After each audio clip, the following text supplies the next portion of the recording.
Buonasera. La storia che vi raccontiamo questa sera ci riguarda da vicino, anche se si è svolta in un altro paese, in un altro secolo. È la storia della Rivoluzione francese, che non ha soltanto portato alla fine della monarchia in Francia, dopo 8 secoli, ma ha dato una tremenda spallata ai regimi che dominavano a quel tempo l'Europa, portando alla nascita delle nazioni moderne. È stata una storia lunga, un percorso sanguinoso, pieno di entusiasmi, di violenza e anche di contraddizioni. È stato un momento di rottura tra il vecchio e il nuovo, che ha avuto il suo momento forse più emblematico nella decapitazione del re Luigi XVI davanti al popolo parigino il 21 gennaio 1793.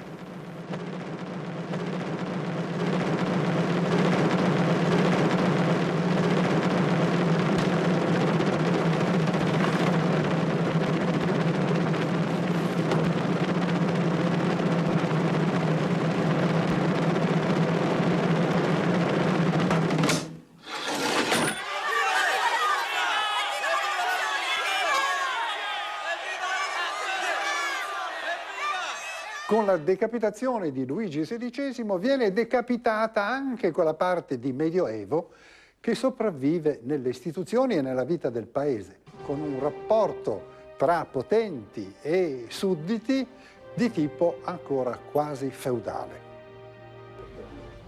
C'era una piccola minoranza, quella dei nobili e delle autorità ecclesiastiche, che galleggiava sopra questo mare di povertà. L'aristocrazia e il clero, infatti, possedevano da soli oltre i 2/3 delle terre e imponevano ai contadini non solo tasse e decime, ma anche l'obbligo di lavori gratuiti, le cosiddette corvée, nei terreni di loro proprietà. I 3/4 della popolazione abitava nelle campagne, ma anche quel quarto che abitava in città non viveva certo in modo più confortevole. Un numero altissimo di persone campava addirittura di elemosina e di espedienti. Dov'è la vostra casa? Su, guardateli. Voglio aiutarvi, rispondete. Questa è mia figlia, sono 3 giorni che non mangiamo. Qualcosa però stava cambiando nella società e anche al di fuori della società. Dopo l'Inghilterra, anche in Francia, infatti, era cominciata una trasformazione economica nell'agricoltura, nell'industria, nella circolazione delle merci, che stava premendo, per così dire, dentro la camicia di forza del regime feudale. La rivoluzione culturale e scientifica stava portando non soltanto nuove tecniche, stava portando nuove idee che si facevano strada negli ambienti più illuminati. L'illuminismo, che proprio in Francia nel Settecento aveva avuto alcuni dei suoi maggiori pensatori, da Voltaire agli enciclopedisti, stava soffiando un vento nuovo attraverso l'Europa, anche se osteggiato e contrastato. La pentola stava bollendo, insomma, e non c'era da stupirsi che a un certo punto il coperchio stesse per saltare. C'è una teoria matematica interessante proposta anni fa da un matematico francese, René Thom, che potrebbe forse applicarsi proprio alla rivoluzione francese. È la cosiddetta teoria delle catastrofi. Essa dice in sostanza questo, che ogni sistema ha una sua resistenza interna capace di sopportare certe pressioni, però superata una determinata soglia il sistema collassa. Un esempio tipico è una crepa nel muro. Una crepa nel muro è frutto di una serie di resistenze, di tensioni interne che, superato a un certo limite, in questo caso della resistenza dell'intonaco, creano una frattura. Cioè l'intonaco cede, collassa e si crea così una piccola catastrofe. Questo modello lo si può applicare a tante cose, per esempio anche a un terremoto o a una malattia, o persino a un comportamento umano. In certi casi semplici è possibile cercare di matematizzarlo, è quello che si tenta di fare con le previsioni meteorologiche, per esempio. Ma in altri casi evidentemente no, non si possono certo mettere i dati della rivoluzione francese dentro un computer e poi vedere le loro dinamiche interne. Però è evidente che certe grandi forze di fondo, portate dalla corrente della storia, finiscono inevitabilmente per creare delle crepe, dei punti di rottura che segnano il passaggio da un'epoca all'altra, come è avvenuto appunto con la Rivoluzione francese. La crepa che si era aperta in Francia doveva poi allargarsi in tutta Europa nel corso di qualche decennio, nonostante i tentativi di restauro e di restaurazione. E quindi a un grande momento, quello a cui assisteremo questa sera, grazie anche a un bellissimo sceneggiato realizzato in coproduzione tra Italia e Francia con attori famosi come Klaus Maria Brandauer nella parte di Danton e Andrei Severin nella parte di Robespierre. Viva la Repubblica! All'attacco! Cos'è, una ribellione? No, Sire. Una rivoluzione. Questi brevi flash sono soltanto alcuni momenti del percorso che seguiremo. È una storia appassionante, piena di personaggi, piena di eventi. Una storia che riguarda anche noi e che vale la pena di conoscere meglio.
La nostra storia comincia qui, nella Reggia di Versailles, il magnifico palazzo che nel 600 Luigi XIV, il Re Sole, aveva fatto costruire in una zona di campagna a 18 km da Parigi. E da allora era diventata questa la residenza dei re di Francia. La struttura della reggia era rimasta pressoché immutata durante il regno dei suoi successori, Luigi XV e Luigi XVI. Ed è in questi stupendi saloni che il re e la regina, Maria Antonietta, vivevano spensieratamente mentre la tempesta si stava preparando. Le feste, lo sfarzo, gli sprechi erano pagati con le tasse dei poveri. Infatti per legge i nobili e il clero non pagavano tasse. E quando dopo la presa della Bastiglia vennero rese pubbliche le spese folli della corte, è facile immaginare quali fossero i sentimenti di coloro che, riuscendo a stento a sopravvivere, dovevano continuamente pagare tasse, balzelli e decime per mantenere questi lussi. Oggi, a distanza di tanto tempo, si tende abbastanza a dimenticare tutto questo e si rimane ammirati dall'opera di architetti, pittori, decoratori, orafi, che hanno lasciato qui la testimonianza del loro grande talento. Guardiamo cosa hanno saputo realizzare. Non è facile contare le ricchezze che sono custodite qui nel Palazzo di Versailles. Quando si attraversano le sue sale si è infatti colpiti ovunque dallo sfarzo, dai materiali preziosi, dal lavoro certosino degli artisti. Ma quando si entra in questo ambiente ci si accorge che tutto quello che si è visto fino ad adesso è nulla in confronto. È la Galleria degli Specchi. È il cuore di Versailles. Questa è l'architettura voluta dal Re Sole. È lunga 73 metri e larga 10. Questa galleria è stata realizzata apposta per far sentire piccolissimo chiunque entri al suo interno. Infatti il soffitto si trova a oltre 12 metri dal suolo, cioè più del quarto piano di un edificio. Ed è quindi normale sentirsi spaesati, confusi, schiacciati dal vuoto sopra la testa. Questa galleria ha ben 17 finestroni verso l'esterno e da qui si possono ammirare gli splendidi giardini di Versailles e i giochi delle sue fontane. E da questi finestroni ovviamente entra anche la luce, la luminosità. E la trovata geniale è stata quella di creare dei gemelli, per così dire, di questi finestroni sulla parete opposta. E sono degli specchi giganteschi che ovviamente fanno rimbalzare questa luminosità, al tempo stesso danno l'impressione che la sala sia molto più grande. Ognuna di queste arcate che contiene gli specchi è scandita da pilastri di marmo rosso che hanno in cima dei capitelli in bronzo dorato. Ma è sempre la luce a offrire delle sorprese. Oltre ai finestroni, agli immensi specchi, ci sono queste figure femminili in legno dorato che sorreggono delle cornucopie, cioè dei simboli di ricchezza, di abbondanza. Infatti furono realizzati apposta per il matrimonio proprio di Luigi XVI e di Maria Antonietta. La cosa curiosa è che inizialmente la galleria era un'enorme terrazza scoperta e lo si vede ancora in un quadro, esattamente come a Palazzo Pitti a Firenze. E non è un caso che facciamo questo esempio, perché è poco noto, ma per realizzare Versailles inizialmente ci si è ispirati proprio a Palazzo Pitti. Poi fu proprio il Re Sole a chiedere di trasformare la terrazza in questa splendida galleria. Si è ammutoliti dalla ricchezza di questo palazzo. Ci sono decine di orologi preziosi, spesso con meccanismi antichi, e poi arredamenti sontuosi, marmi, più di 6.000 quadri e più di 2.000 sculture. È proprio in questa straordinaria scenografia che per secoli si è mosso il potere in Francia. Molte decisioni, molte firme sono state prese, sono state fatte proprio in questa galleria. Ma soprattutto qui, per secoli, sono state tenute le udienze più solenni e possiamo solo immaginare quanta ricchezza e quanto splendore siano passati qui, in questa colossale galleria degli specchi. Tutto questo naturalmente costava moltissimo e in più si erano aggiunte le spese e i debiti causati dalla guerra di indipendenza americana che la Francia sosteneva. Circa 2 miliardi di lire dell'epoca, che era una somma enorme se si tiene conto del fatto che un salariato guadagnava 1 lira al giorno. Quindi un colpo di grazia per una finanza che era già vacillante. Bisognava allora spremere il popolo con altre tasse, cosa non facile. Occorreva un'operazione politica intelligente ed era necessario quindi coinvolgere i sudditi e dare loro qualche cosa in cambio per ottenere il consenso. È proprio questa tattica che consigliò al re Jacques Necker. Convocare gli Stati Generali, Sire, è l'unico organismo che possa imporre le tasse necessarie ad estinguere i debiti di Vostra Maestà. Ma nessun regnante è mai stato costretto a ricorrere a una tale misura negli ultimi 150 anni, Monsieur Necker. Sire, non c'è altro da fare, mi dispiace. Confido che tutti e 3 gli ordini qui presenti al mio cospetto collaboreranno... Gli Stati Generali, cioè una grande assemblea che riuniva rappresentanti della nobiltà, del clero e del cosiddetto terzo Stato, non erano mai più stati convocati da tempo immemorabile, addirittura dal 1614. Il 5 maggio del 1789 si riuniscono dunque i rappresentanti dei 3 ordini. È un'assemblea estremamente squilibrata.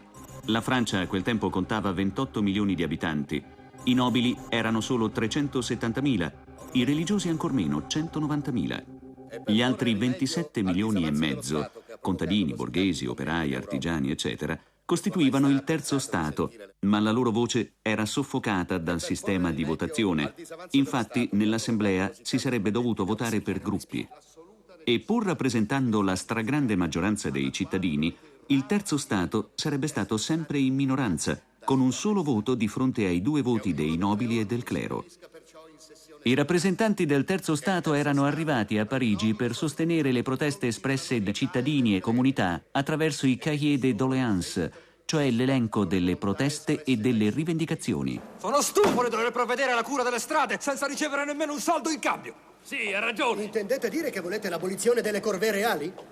Proprio Sì, così. esatto. E anche della tassa sul sale. Perché dovremmo essere costretti a comprare il sale sporco e puzzolente? Giusto, ben detto. Equa ripartizione delle tasse. Io sono un dottore e per legge pago le tasse. Per quale ragione la nobiltà e il clero dovrebbero essere esentati? Giusto. È E vero, per quale ragione, signori miei, bisogna essere nobili per far carriera nell'esercito? Tutti dovrebbero poter accedere agli alti gradi dell'esercito, dell'amministrazione civile e della Chiesa.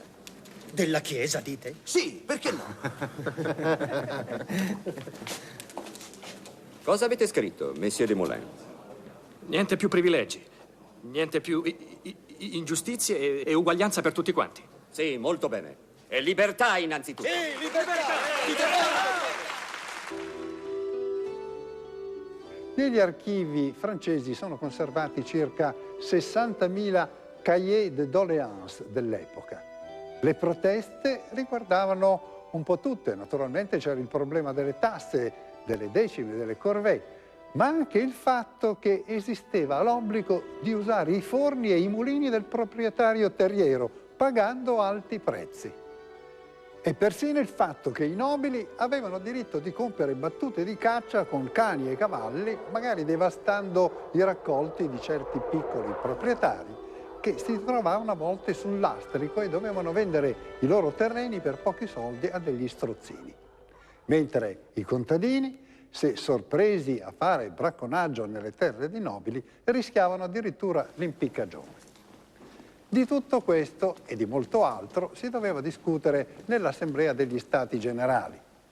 Già al primo colpo d'occhio, dall'abbigliamento, si riconoscevano i tre ordini: il clero con le sue vesti religiose, e gli aristocratici con i loro abiti preziosi e festaioli, e i rappresentanti del terzo Stato vestiti di nero e in modo sobrio. In realtà nell'Assemblea la divisione non era così netta, perché anche tra il clero e nella stessa nobiltà c'era chi si rendeva conto che la situazione era diventata intollerabile e nel corso dei lavori ci furono alcune dichiarazioni di solidarietà con il terzo Stato. Io, visconte di Noailles, propongo che tutti i privilegi a favore della nobiltà vengano subito aboliti.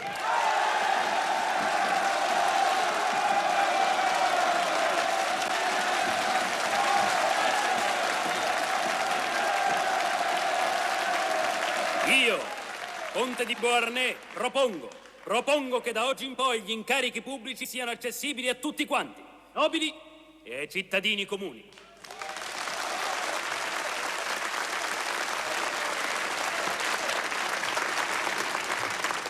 Io, duca di La Rochefoucauld-Liancourt, chiedo che questa assemblea abolisca finalmente e per sempre la schiavitù dei negri, il cui stato miserevole non deve farci dimenticare i loro diritti in quanto esseri umani.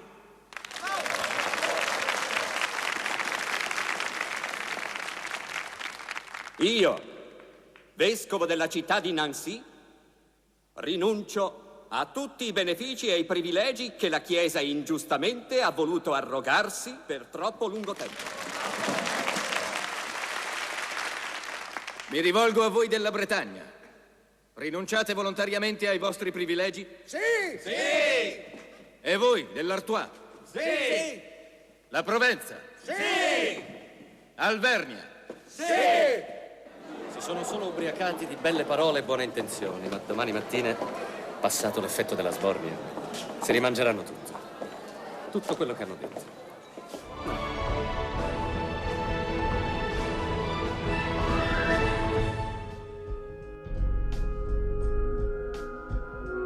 La situazione nel paese quell'anno si era aggravata a causa di un cattivo raccolto che aveva provocato scarsità di farina e un forte aumento nel prezzo del pane. A Parigi c'erano state delle manifestazioni fortemente, duramente represse dalle guardie. Tira fuori la carta! Guardiamolo come andate le bestie! Indietro! Siete pazzi! Perché ve la prendete con me? Io non accaparro le scorte come certa gente. Tu questo lo sai, Danton. Diglielo. State indietro! Indietro! Dove siete stati? Diamo la carne! Tornate a casa! Avanti!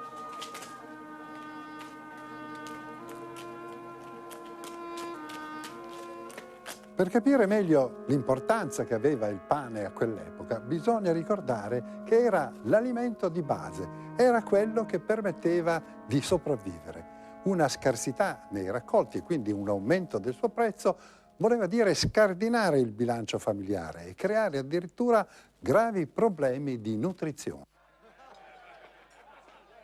Il pane infatti rappresentava la metà o i 2/3 delle calorie. Se ne mangiava ben mezzo chilo al giorno, addirittura 1 chilo per i lavori pesanti. Per il resto c'erano solo zuppe di verdura e poca carne. Quanto allo zucchero era un lusso. Per acquistare il pane la maggioranza della popolazione spendeva dal 50 all'80% del reddito. L'aumento del prezzo quindi poteva veramente dire per i più poveri non riuscire più a pagare l'affitto e dover fare debiti con i commercianti. Insomma, una vera tragedia. L'abate Sieyé ha chiesto la parola. All'Assemblea, intanto, la questione su come votare, se per gruppi oppure per numero di cittadini rappresentati, arriva a un punto cruciale, anche perché una parte del basso clero, cioè quello che è tradizionalmente più vicino alla popolazione, si unisce ai rappresentanti del terzo Stato. In nome di Dio Onnipotente, benvenuti signori del clero!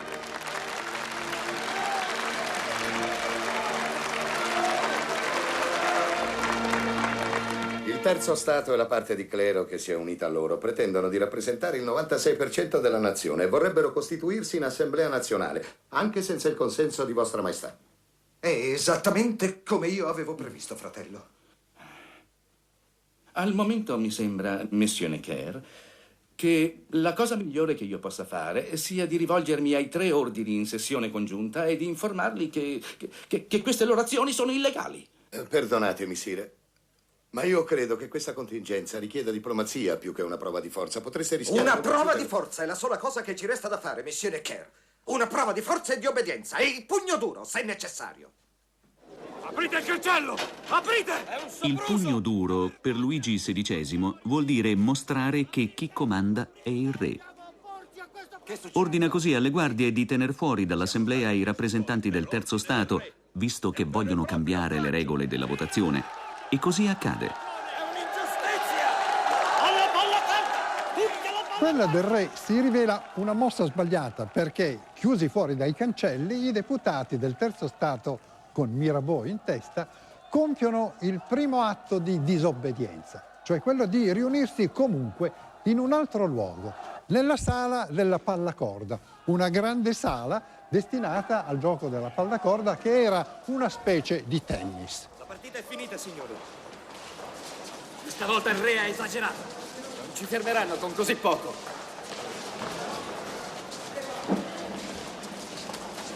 Abai, la parola Abai! Ti ascoltiamo, parla!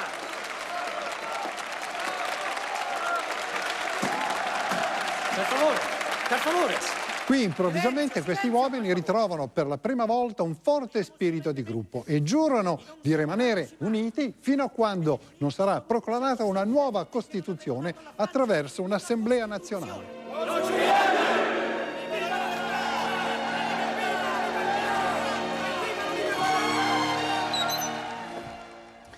La cosa interessante è che fino a questo punto nessuno contesta la monarchia e neppure il diritto alla proprietà. Cioè nessuno vuole deporre il re o espropriare le terre ai nobili. I rappresentanti del terzo Stato semplicemente rivendicano il riconoscimento del loro ruolo. E questo i consiglieri del re cercano di spiegarlo al loro sovrano, in particolare il ministro Necker. Sire, sono convinto che il comportamento dell'Assemblea non rappresenti una sfida alla monarchia, ma solo una richiesta di riconoscimento da parte di Vostra Maestà di un ruolo effettivo nell'ordinamento governativo.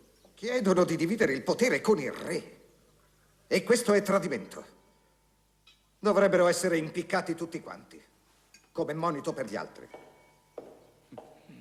Come monito, sì. Ma se il popolo si schiera a fianco dell'Assemblea?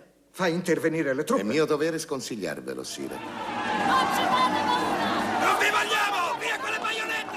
Andate via! Luigi XVI si è circondato di soldati mercenari stranieri per garantire la sua sicurezza. Sa che non esiterebbero a sparare sulla folla in caso di bisogno. La maggior parte non parla neppure francese. Questi soldati sono visti però come il simbolo della tirannia. Tornate da dove siete venuti! Maledetti mercenari! Andatevene! A questo punto succede uno di quei piccoli fatti che però contano poi molto nella storia. Il ministro Necker, in disaccordo con il re, presenta le dimissioni e il re le accetta.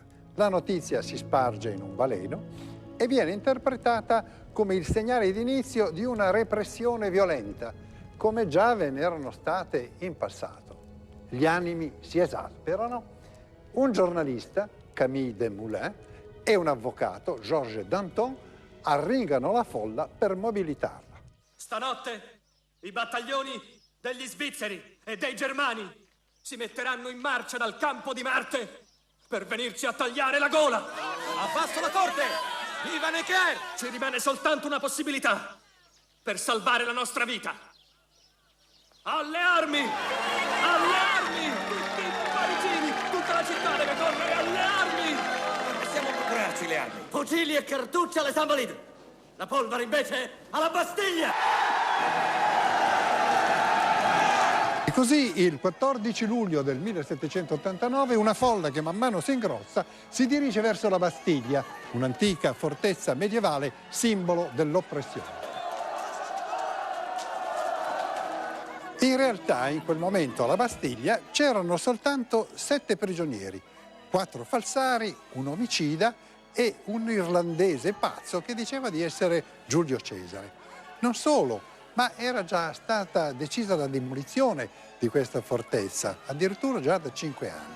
Il fatto è che la Bastiglia era presidiata da una folta guarnigione perché all'interno si trovava un notevole deposito di munizioni.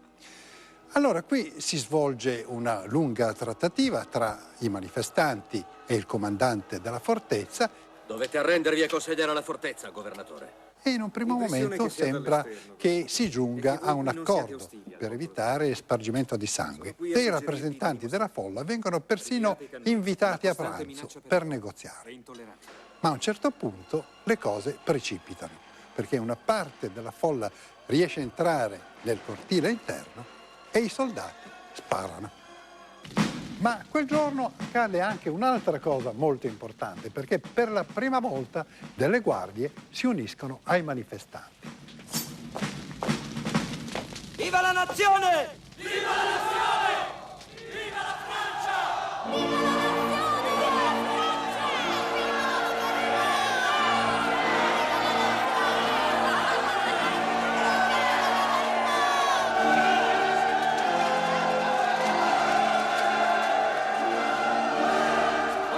Cannone, avanti, avanti! Alla fine della giornata si conteranno un centinaio di morti tra i manifestanti, 7 tra i soldati e molti feriti. Ma gli assalitori hanno la meglio. La testa del comandante della guarnigione sarà issata su una picca e portata in giro per Parigi. La Bastiglia è in mano ai rivoltosi. Questa è Piazza della Bastiglia oggi. Come vedete la fortezza non c'è più, non ce n'è assolutamente traccia e questo perché già il giorno dopo l'assalto venne smontata pietra su pietra e nel giro di un anno era completamente cancellata dalla storia. Pochi se ne accorgono, ma la Bastiglia oggi è ancora visibile ai più attenti. Basta infatti guardare per terra. Alcune pietre sul selciato e sull'asfalto disegnano ancora perfettamente il perimetro delle sue torri. Il resto della fortezza è coperto dagli edifici della Banca di Francia. La cosa curiosa è che ogni torre aveva un proprio nome e tra quelle visibili sul selciato c'è la Torre della Libertà, chiamata così perché al suo interno vi si rinchiudevano quei detenuti che avevano un regime meno duro, potevano passeggiare nei cortili della fortezza, giocare a bocce, chiacchierare con gli ufficiali della guarnigione, eccetera. In effetti va sfatato un mito, la Bastiglia non era un carcere duro, le condizioni erano migliori di tante altre carceri, ci si poteva arredare spesso la cella come si voleva, il vitto era buono, ma quello che trasformò la Bastiglia in un simbolo dell'oppressione fu la lunga serie di persone detenute senza ragione o anche per impedir loro di esprimersi liberamente. Voltaire fu incarcerato 2 volte. La cosa curiosa è che quando venne completamente rasa al suolo, vi fu prima eretta una fontana che rappresentava la nazione. Pensate, aveva un aspetto vagamente egizio. Poco dopo fu smontata e al suo posto venne montata una ghigliottina che funzionò dal 9 al 12 giugno del 1794. Ma davvero non è rimasto più niente della Bastiglia? Beh, quando ci si mette sulle sue tracce si finisce per arrivare in luoghi insoliti, come questo. Stiamo scendendo nella stazione della metropolitana e la fermata ovviamente è quella della Bastiglia. E una volta che ci si trova sulla banchina della linea numero 5 in direzione di Bobigny, ecco quello che si vede. Questi sono gli unici blocchi della Bastiglia ancora visibili al loro posto oggi. Facevano parte di un muro perimetrale attorno alla fortezza. Ma tutto il resto, che fine ha fatto? Una parte delle pietre, dei blocchi della Bastiglia furono utilizzati per lastricare il famoso Ponte de la Concorde, in modo tale che i parigini potessero calpestare ogni giorno questo simbolo dell'oppressione. E il resto? Chi si occupò dello smantellamento della Bastille fu un imprenditore di nome Pallois assieme a 800 operai ed ebbe l'idea di fare con i massi tanti souvenir. Fece intagliare ben 83 copie della Bastiglia nei blocchi della fortezza che inviò a ciascuno degli 83 dipartimenti francesi per ricordare in ogni angolo della Francia gli orrori derivanti dal dispotismo. Il resto dei modellini li vendette come souvenir di quel giorno così simbolico. È tutto quello che rimane oggi della Bastiglia. La caduta della Bastiglia segna l'inizio della rivoluzione. È il primo vero atto violento, organizzato, anche se con obiettivi ancora confusi. È l'inizio dello sfaldamento del potere che si aggraverà sempre più in tempi brevi. Come accoglie la notizia della presa della Bastiglia Luigi XVI? Beh, a quel tempo non c'erano i telefonini e il re, che si trova a Versailles, non sa ancora quello che è successo. Solo nella notte verrà informato. Sire. Sire. Che cosa c'è? Sire, i parigini oggi hanno preso la Bastiglia.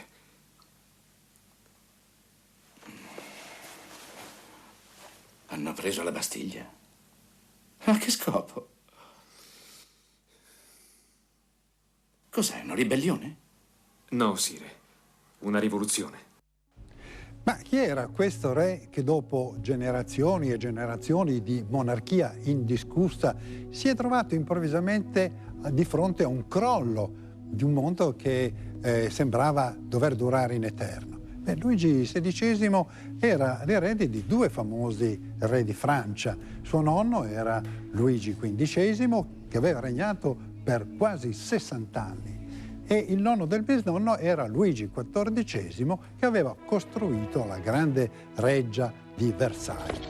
Da quasi 100 anni, quindi, la famiglia reale abitava in questo universo isolato, fuori dal contatto con la realtà del paese, un mondo a parte dove tutto era sfarzo e lusso. Esistevano precisi rituali che regolavano la vita di corte e che scandivano i vari momenti della giornata del sovrano.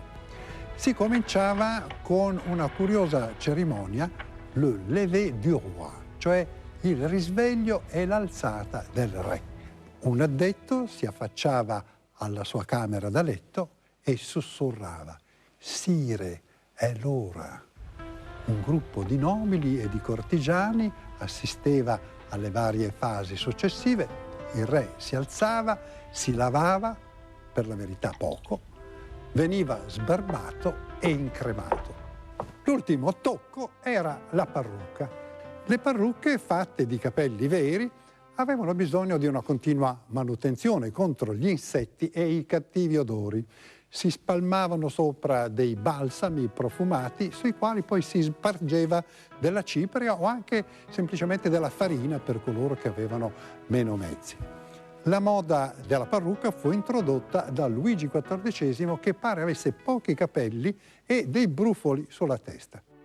Le parrucche femminili, e vediamo qui quella di Maria Antonietta, divennero a un certo punto così monumentali da raggiungere quasi il metro di altezza.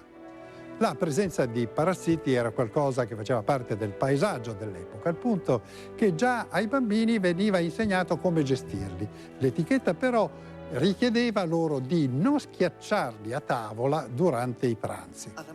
Con la rivoluzione francese caddero le teste e con loro anche la moda della farlocca. Ma c'è un'invenzione molto particolare che venne presentata a Luigi XVI. Era una macchina ideata da un tedesco che lavorava a Parigi, un costruttore di arpe, Theodor Schmidt, una macchina per giustiziare i condannati a morte.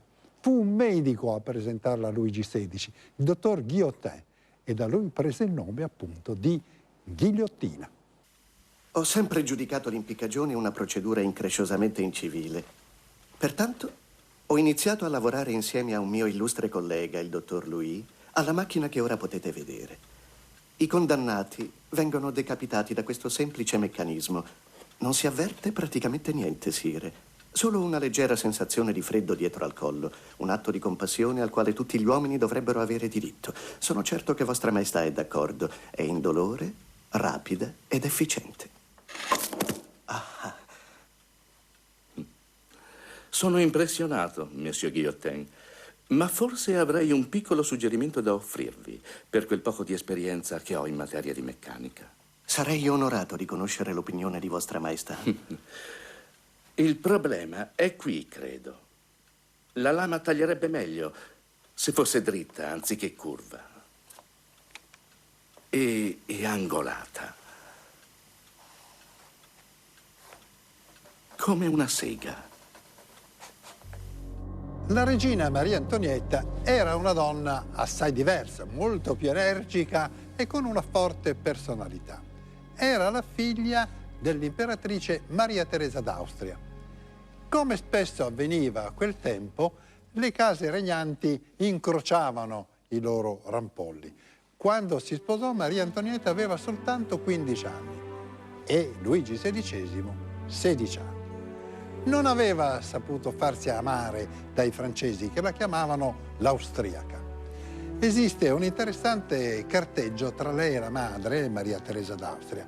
Ecco uno dei consigli della madre. Non curatevi di politica, non immischiatevi nelle faccende altrui. Beh, non fu proprio così. Per i primi 7 anni il matrimonio non fu consumato per una malformazione del re. Si trattava di una fimosi che fu poi risolta chirurgicamente con un piccolo taglietto. Dall'unione nacquero 4 figli. Uno di questi morì all'età di soli 8 anni, rachitico, proprio un mese dopo l'apertura degli Stati Generali. Il dolore del re fu immenso. Bisogna dire che la mortalità infantile era altissima all'epoca, bastava una banale malattia infettiva per andarsene all'altro mondo. Proprio per questo la vita media in Francia era di soli 21 anni, ma quella dei nobili 32.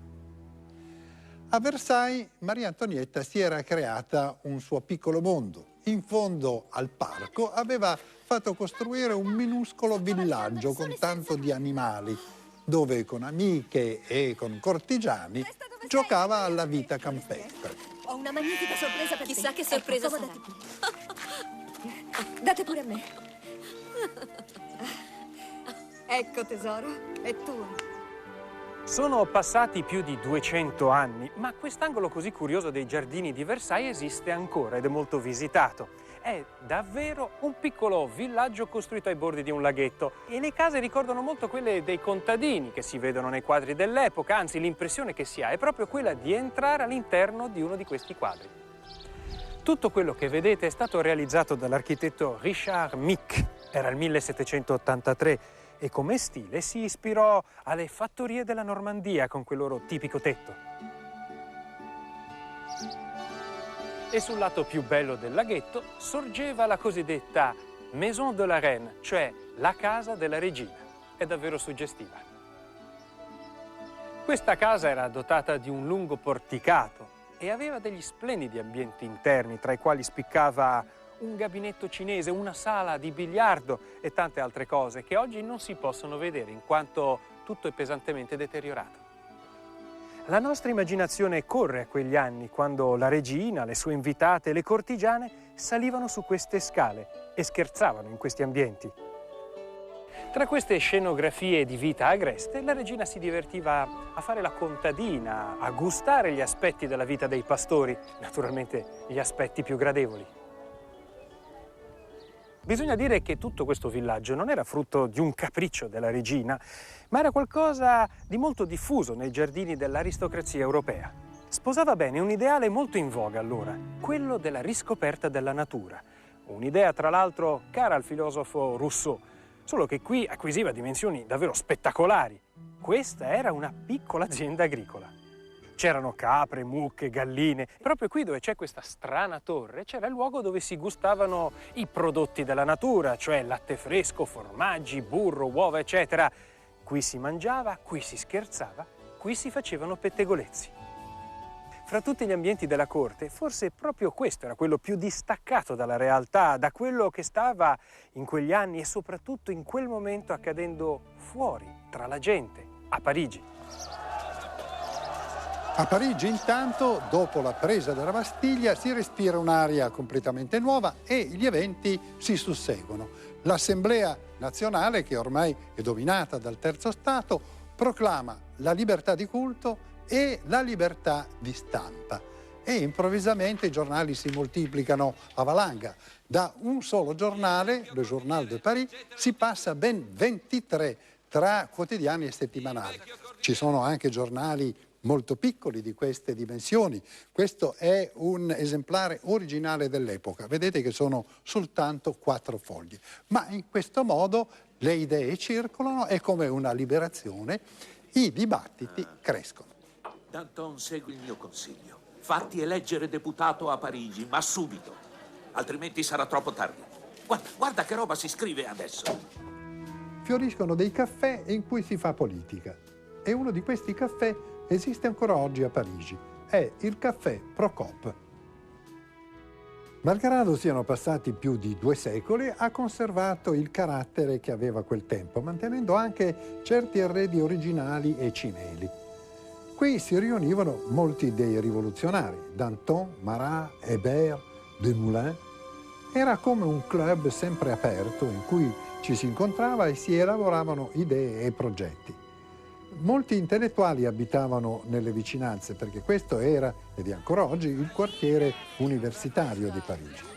Parigi era allora molto più piccola di oggi e qui si era nel cuore della città. Il caffè Procop, del resto, era da molto tempo un luogo di incontri di intellettuali e scrittori. Era infatti uno dei ritrovi storici di illuministi e enciclopedisti. Al primo piano è conservato il tavolo originale di Voltaire. Gli fu donato da Federico II di Prussia per simpatia e da allora si trova qui. È un tavolo che ha anche una storia vissuta.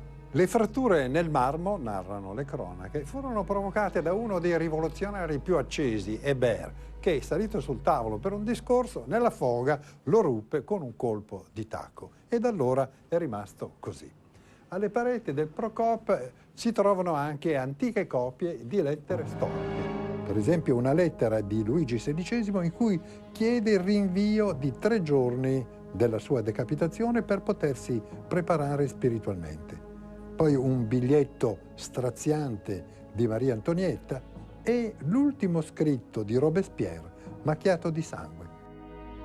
In una vetrina sono conservati alcuni cimeli del caffè Procop, fondato nel 600 da un siciliano, Procopio de Coltelli, e rimasto poi per oltre un secolo di proprietà della famiglia. Fu poi rilevato al momento della rivoluzione da un altro italiano, Zoppi, fervente sostenitore dei rivoluzionari.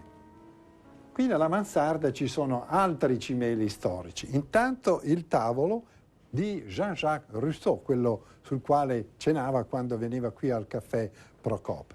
E poi il fatto che questo ambiente era la redazione del famoso giornale L'Ami du Peuple, l'amico del popolo. Qui Marat componeva i suoi pezzi, la tipografia era dall'altra parte della strada e quando gli articoli erano pronti suonava la campana, veniva un addetto a ritirare l'impaginato, lo stampava e poi riportava qui la prima copia per eventuali correzioni. Bisogna dire che i giornali del tempo erano sempre più numerosi e spesso erano in contrasto tra loro per le idee che esprimevano, ma erano tutti uniti contro il regime. E Luigi XVI avrebbe dovuto ben presto accorgersi della forza creatrice ma anche devastatrice di queste idee. Il re, pressato dalla crescente ostilità nei suoi confronti, deve richiamare il ministro Necker e ordinare il ritiro delle truppe intorno a Parigi. Nasce intanto la Guardia Nazionale al servizio del popolo, che Luigi XVI guarda con molto sospetto, anche se è comandata dal generale Lafayette, eroe della Rivoluzione americana e amico fedele della monarchia. Su suo suggerimento, per compiacere il nuovo corso, accetta persino di farsi apporre sul cappello la coccarda tricolore. Bene. Forse, signore, vorrete applicarmela voi stesso? Ma è una situazione molto I ambigua. rappresentanti del popolo francese hanno deciso di esporre. È in questo periodo che l'Assemblea nazionale produce un documento destinato ad entrare nella storia e che ancora oggi figura nel preambolo della Costituzione francese, la Dichiarazione universale dei diritti dell'uomo e del cittadino, Signori, vi prego di alzarvi in piedi. dove si fa anche riferimento a un essere supremo, inteso non come principio religioso, Articolo 1. ma morale e politico. Tutti gli uomini, senza alcuna eccezione, nascono liberi, vivono liberi e godono degli stessi diritti. Le distinzioni sociali non possono che essere fondate sull'utilità comune. Questi diritti sono la libertà, la proprietà, la ricchezza e la resistenza all'oppressione. Il principio di ogni sovranità risiede essenzialmente nella nazione. La libertà politica consiste nel poter fare tutto ciò che non nuoce agli altri. Tutto ciò che non è proibito dalla legge non può essere impedito. La legge è l'espressione della volontà generale.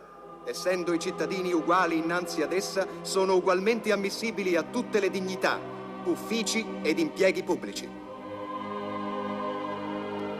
Nessun uomo può essere accusato, arrestato o tenuto in prigionia se non nei casi contemplati dalla legge. Ogni uomo è presunto innocente finché non è stato dichiarato colpevole. Nessuno deve essere molestato per le sue opinioni anche religiose, purché la manifestazione di esse non turbi l'ordine pubblico. La libera comunicazione dei pensieri e delle opinioni è uno dei diritti più preziosi dell'uomo. Ogni cittadino può dunque parlare, scrivere e pubblicare liberamente, salvo a rispondere dell'abuso di questa libertà nei casi stabiliti dalla legge. La garanzia dei diritti dell'uomo e del cittadino rende necessaria una forza pubblica. Questa forza è dunque istituita per il vantaggio di tutti. La proprietà è un diritto inviolabile e sacro. Nessuno potrà esserne privato, se non in caso di necessità pubblica legalmente constatata e sempre con la condizione di una giusta e preliminare indennità. Per Luigi XVI la proclamazione di tutti questi diritti e anche altre decisioni, in particolare l'abolizione dei privilegi fiscali, sono un colpo troppo duro, sono fatti ben più rivoluzionari della presa della Bastiglia e ben più gravi. Non intendo firmare quelle carte, Monsieur Necker. Né il decreto che abolisce i privilegi fiscali, né quella dichiarazione dei diritti dell'uomo. Di che cosa vivrà la Chiesa d'ora in poi senza le sue decime? O la piccola nobiltà senza le imposte dovute dai contadini? È mio dovere ricordarvi che sono stati gli stessi nobili... Lo so, ma perché diritti dell'uomo? Io sono il re! Come può qualcuno pretendere di dividere ciò che è assoluto? Ma queste carte sarà costretto a firmarle qualche giorno dopo, quando la folla marcerà su Versailles. A Parigi, infatti, la situazione si era fatta incandescente per la mancanza di pane. C'erano state delle cariche della polizia, c'erano state delle donne ferite e inoltre si era saputo che a Versailles degli ufficiali, con l'approvazione della regina, avevano calpestato la coccarda tricolore. Il 6 ottobre del 1789 una lunga colonna che si ingrossa sempre più per strada arriva a Versailles e preme ai cancelli. Dapprima entra una delegazione, poi i manifestanti invadono il palazzo. Il re deve promettere di firmare i documenti e viene anche costretto a lasciare Versailles per trasferirsi a Parigi, nel palazzo delle Tuileries. A Parigi! Che il re torni a Parigi! Protetto questa volta non più dalle sue guardie svizzere, ma dai soldati del popolo, la Guardia Nazionale. In realtà è da quel momento sotto tutela e il suo futuro diventa sempre più traballante. Il malcontento serpeggia anche nell'esercito e dei soldati della guarnigione di Nancy, che erano rimasti senza paga, si ribellano agli ufficiali accusati di corruzione, ma vengono immediatamente impiccati.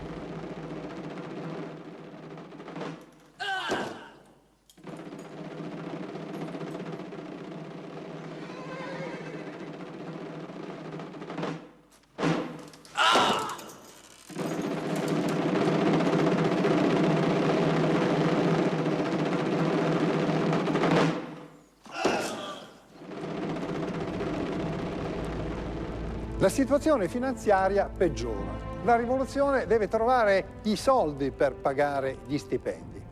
E nasce così un'idea nuova per risolvere il problema dei debiti. L'idea è semplice. Poiché sono stati sequestrati i beni ecclesiastici, basterà emettere dei pezzi di carta, degli assegnati, che rappresentano esattamente l'ammontare di quei beni. Vediamo come funzionava il sistema e come è poi crollato. Dicembre 1789. L'Assemblea, per monetizzare immediatamente i beni ecclesiastici confiscati che non riusciva a vendere rapidamente, su suggerimento di Talleyrand delibera di emettere degli assegnati che si potrebbero paragonare alle moderne obbligazioni dello Stato. Inizialmente garantiscono con un'ipoteca sui beni della Chiesa un interesse del 5%, ma il loro destino sarà triste come quello di tutte le valute dei periodi di crisi, di guerra e di disorganizzazione economica. Questi assegnati diventeranno la causa della rovina di decine di migliaia di risparmiatori prima della loro definitiva eliminazione. Pezzi di carta. Sapevate perfettamente che volevo dell'oro. Data l'enorme quantità emessa, infatti, la nuova carta moneta subisce una rapida svalutazione. Già nel luglio 1790 perde il 5%, ma nel luglio 1792 il deprezzamento raggiunge ormai il 40%. Nel novembre 1792 Saint-Just non si mostra molto ottimista verso le finanze della giovane Repubblica. «Non vedo altro nello Stato», dice, «che miseria, orgoglio e carta». Nell'aprile del 1793 si giunge a imporre il corso forzato. Siccome gli assegnati vengono rifiutati nelle transazioni commerciali, i commercianti sono obbligati ad accettarli, pena la prigione. In luglio il deprezzamento raggiunge il 64%. In settembre la pena di morte è inflitta a chi li rifiuta in pagamento, mentre i prezzi e i salari vengono bloccati. All'inizio del 1795 l'assegnato vale ormai il 10% del suo valore nominale. Nel febbraio 1797 il comitato ne decide l'inevitabile soppressione. La crisi investe durante la rivoluzione anche un settore molto particolare, che è quello dell'arte, perché pittori, scultori, artisti in pratica rimangono senza committenti. Anche le grandi botteghe artigiane entrano in crisi, tutte le cose preziose, dagli oggetti di arredamento agli abiti, all'oreficeria, e trovano sempre meno clienti perché la corte, l'aristocrazia e anche l'alto clero hanno ben altro cui pensare. È cominciata intanto anche una persecuzione anticlericale. I sacerdoti che non hanno accettato di allinearsi con la rivoluzione, i cosiddetti refrattari, subiscono intimidazioni e a volte aggressioni.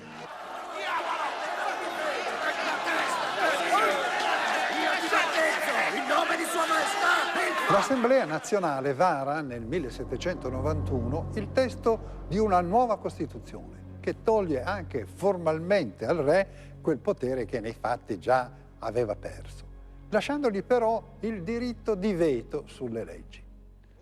E ancora una volta Luigi XVI è costretto a contraddirsi e a accettare una Costituzione che aveva molto osteggiato.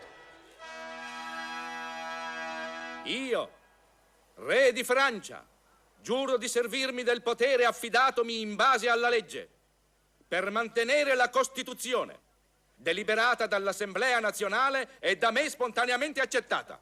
Viva il re! Viva il re! Malgrado tutto, il sentimento monarchico di una parte della popolazione continua a sopravvivere. Ma una grave frattura sta per prodursi, perché Luigi XVI non intende accettare oltre tutte queste costrizioni e, mentre elargisce sorrisi e anche giuramenti, in realtà prepara la fuga. Capisce che non è soltanto in pericolo la monarchia, ma anche la sua vita e quella della sua famiglia. Fuggendo potrà mettersi al sicuro e preparare la rivincita. Le potenze europee, Inghilterra, Austria, Spagna, Prussia, Russia, sono infatti molto preoccupate per quello che sta succedendo in Francia. Temono il contagio di questa rivoluzione, temono cioè che movimenti analoghi possano svilupparsi anche all'interno dei loro paesi. Sono quindi pronte ad attaccare la Francia militarmente. Ma questa fuga si rivela un disastro. La fuga inizia all'1:50 di martedì 21 giugno 1791. La carrozza arriverà a Varennes alle 22:50. In totale il percorso è stato quindi coperto in 21 ore. Negli anni della Rivoluzione francese, teoricamente una diligenza poteva procedere alla velocità di circa 16 km/h. All'epoca, comunque, da Parigi occorrevano 3 giorni di carrozza per raggiungere Bruxelles, 5 per arrivare a Bordeaux, 8 per arrivare a Toulouse. Luigi XVI parte con la famiglia da Parigi e durante il tragitto si traveste da semplice nobiluomo, ma lo stratagemma non funziona. Halt! Fermi! Aspetti, circondate la carrozza.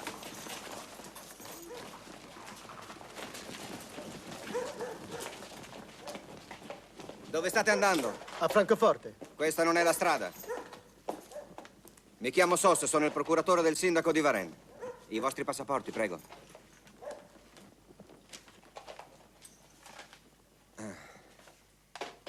Mi servono gli occhiali. Porta la carrozza davanti a casa mia. Controlla che non scenda nessuno.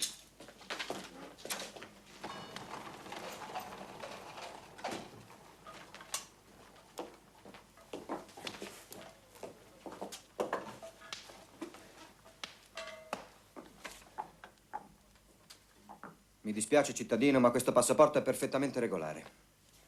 È firmato dal re in persona.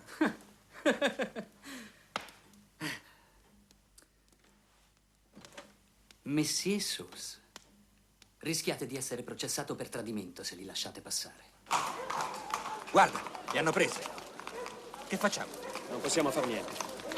Meglio andare ad avvertire Messier de Pouillet. Andiamo. Aprite.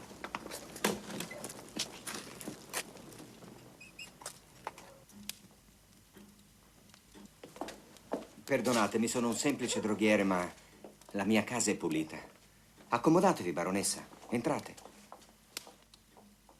È questione di un istante, scusate. Buonasera, sire. Il generale Lafayette, fedelissimo del re, salva la situazione dicendo che il re non stava scappando, ma era stato sequestrato da nemici della rivoluzione e che per fortuna era stato salvato all'ultimo momento.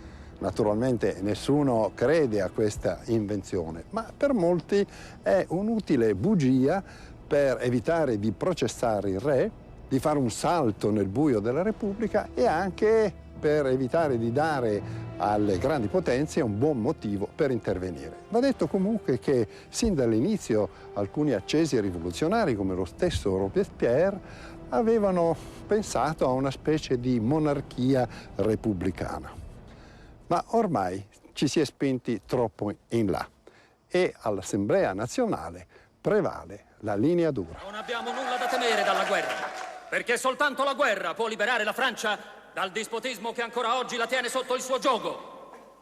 Volete spazzar via in un colpo solo gli aristocratici, il clero arrogante e tutti coloro che si oppongono alla nostra rivoluzione?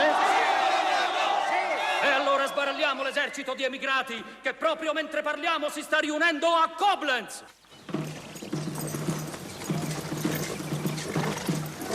Attenzione di tiro! Disposizione di tiro! Prepararsi al fuoco! Angriff!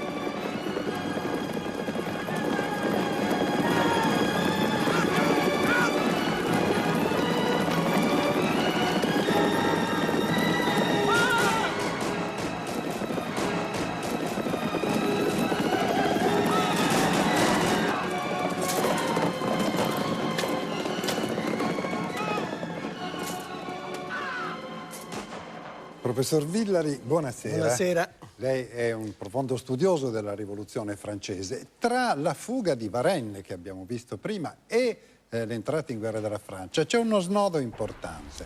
Sì, perché con la fuga di Varennes finisce la residua immagine sacrale del re, quindi entra in crisi l'istituto monarchico e nello stesso tempo con la dichiarazione di guerra della Francia all'Austria vengono fuori degli interessi contrapposti. Quindi il re viene visto un po' come un traditore, ma al tempo stesso riesce comunque a recuperare ed è lui stesso che firma la dichiarazione di guerra. Sì, lui che era fuggito per andare incontro agli austriaci poi diventa, diciamo, il nemico degli austriaci, ma lui spera che la Francia venga sconfitta in questa guerra e insieme con la sconfitta della Francia venga sconfitta la rivoluzione. Quindi tanto peggio, tanto meglio. Certo, perché è lo stesso disegno dei girondini che speravano un'eventuale sconfitta della Francia per sconfiggere l'estremismo giacobino. Quindi ognuno gioca le sue carte e questo comunque porta la Francia sui campi di battaglia con gravi difficoltà, abbiamo visto all'inizio, poi in seguito le cose cambieranno. Vediamo il seguito.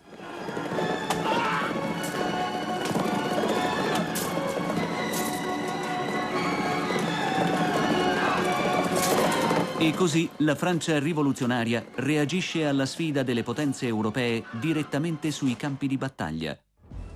Bisogna dire che a quel tempo la Francia era il paese con il maggior numero di abitanti, 28 milioni, 3 volte in più dell'Inghilterra che allora contava solo 9 milioni.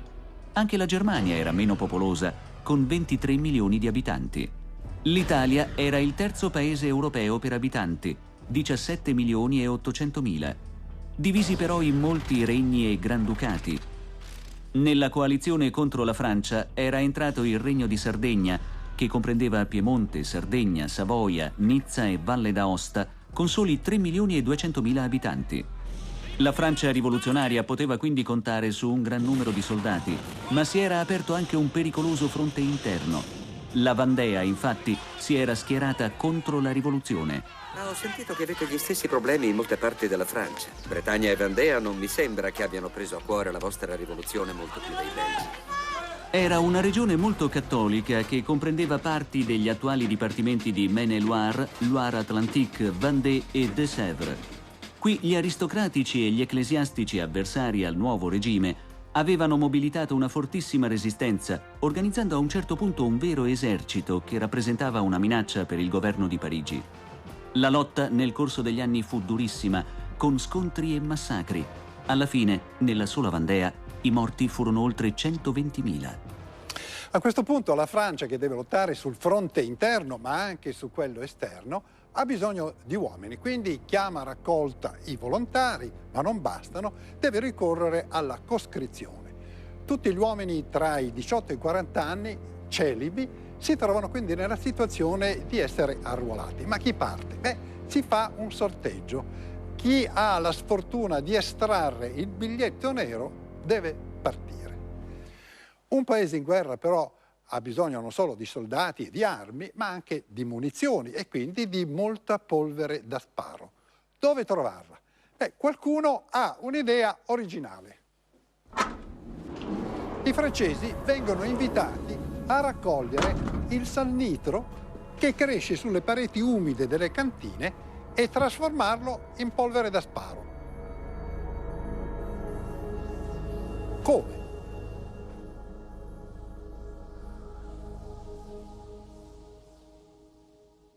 Buonasera Paco Lanciano. Buonasera. Questa sera siamo scesi in cantina per spiegare un po' meglio questa faccenda del salnitro. Sì, il salnitro sono queste macchie bianche che vediamo, sembra quasi una muffa o dei filamenti sul soffitto di questa cantina. In realtà non è materiale organico, sono dei cristalli che si formano quando si incontrano degli elementi chimici, in particolare l'azoto, il potassio e l'ossigeno. Si formano questi cristalli che formano come una lanugine. E chi si è accorto che questi cristalli potevano poi dar luogo a della polvere pirica? Eh sì, è una storia che comincia quasi 1000 anni fa in Cina, quando i cinesi si accorsero che unendo il salnitro con altri elementi si potevano avere delle belle esplosioni e inventarono i fuochi d'artificio, quindi ne fecero un uso pacifico. Poi tutto questo arrivò in Europa e si pensò di usarlo nelle armi per far partire dei proiettili. Eh sì, chiuso in un recipiente, l'esplosione di questa polvere, che in realtà era la polvere pirica, dava luogo al riscaldamento, all'espansione del gas, grandi pressioni e quindi esplosione e lancio del proiettile. Lei qui ha preparato una serie di elementi che compongono proprio la polvere pirica. Qui abbiamo il salnitro. Questo è il salnitro di cui parlavamo. Proviamo a dargli fuoco con una miccia, perché quello che scopriremo è che in realtà il salnitro da solo non prende fuoco. Vediamo la miccia che porta ad alta temperatura il salnitro, la miccia continua a bruciare, ma il salnitro non succede niente. Assolutamente non avviene la combustione. Perché? Perché la combustione avvenga, e questo scoprirono i cinesi, bisogna unire il salnitro con altri elementi. Alla fine quello che bisogna fare è un composto con dosi molto precise di molti elementi, l'ossigeno, il zolfo, il carbonio, il potassio, tutti uniti e pestati, uniti nelle giuste dosi, danno luogo alla polvere nera, la polvere pirica. Che cosa fa sostanzialmente? Che cosa avviene? Perché esplode? Quando gli diamo l'innesco a una certa temperatura, quello che succede è che avviene una reazione chimica ed avviene rapidissimamente. Gli elettroni si spostano molto rapidamente, il sistema perde energia e questa energia, sotto forma di luce e di calore, di fiamma quindi, viene restituita all'ambiente. Quindi quello che succederà è, dando fuoco alla nostra miccia, quello che vedremo è una grande fiamma, molto fumo. In questo caso non c'è una vera esplosione, ma una grande fiammata. Comunque ci tiriamo un po' indietro. Noi ci allontaniamo comunque. Ed è quello che facevano il nostro fuoco d'artificio. Con questo sistema, quindi molto casalingo, i francesi aiutarono l'esercito rivoluzionario. Grazie Paco Lanciano. Intanto la guerra in queste prime fasi non va bene, delle sconfitte creano sconforto e rabbia e nasce la psicosi del tradimento, la caccia ai nemici della rivoluzione annidati nel paese, a cominciare da colui che alcuni non vogliono neppure più chiamare re, ma semplicemente Luigi Capeto. E il più spregevole tra questi traditori è Luigi Capeto, con quella ignobile spia austriaca che osa farsi chiamare regina di Francia. L'opposizione al re cresce. Già c'era stata un'invasione del palazzo delle Tuileries da parte di una folla minacciosa che aveva portato con sé persino un cannone. Lasciate passare il cannone! Lasciate passare il cannone! Ancora una volta Luigi XVI sta per affrontare un confronto umiliante. Dovrà bere vino con i manifestanti, indossare un berretto frigio. La situazione per lui sta precipitando.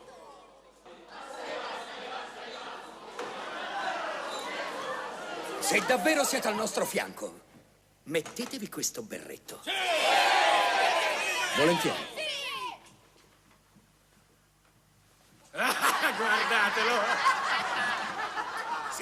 Facciamo un brindisi alla nazione, allora.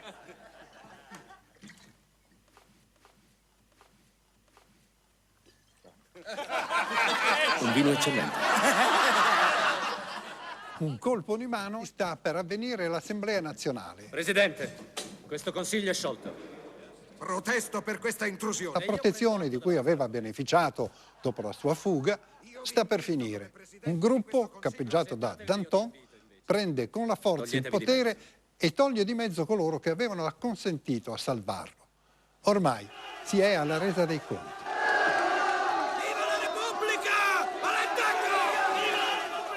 È l'ultimo atto.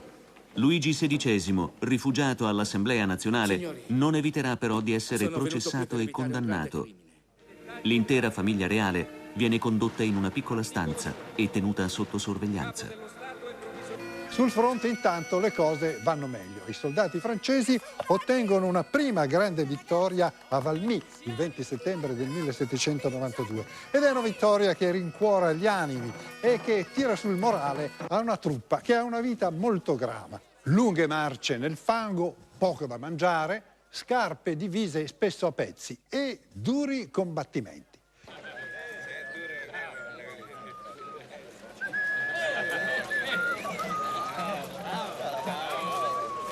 Ehi ragazzo, che canzone stai fischiando? C'è un inno che sta avendo molto successo tra i soldati, cantato da un reparto di marsigliesi e che tutti ormai stanno imparando. Un inno destinato a diventare celebre, la Marsigliese.